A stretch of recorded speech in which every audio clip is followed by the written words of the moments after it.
খুশির দিন, আজকে আমাদের আনন্দের দিন, কারণ হচ্ছে আগামীকাল আমরা আমাদের মহান নেতাকে দেখতে পাবো।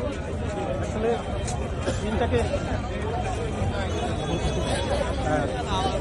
আগামী অবশ্যই ওনাকে দেখার জন্য অনেক বছর, অনেক মাস, অনেকগুলো দিন আমরা অপেক্ষা করেছি ওনাকে শুধু একটা নজর দেখার জন্য।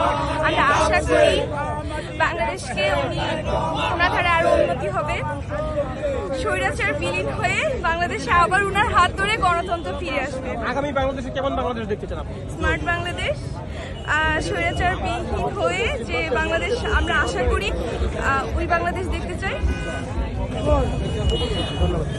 এটা সম্পূর্ণ ভুয়া কথা, আর আমি শেখ হাসিনা সম্পর্কে কোনো মন্তব্য করতে চাই না, কারণ আমার নেত্রী বেগম খালেদা জিয়া উনি কখনো শেখ হাসিনার মন্তব্য করেনি, নিন্দা পরনিন্দা উনি কোনো কিছুই করেনি, আর আমাদের উচিত ওনার দেখানো পথ অবলম্বন করা। এই যে তারেক রহমান আশাকে ঘিরে আপনার কি প্রত্যাশা এবং জনগণ কি প্রত্যাশা করে আপনার?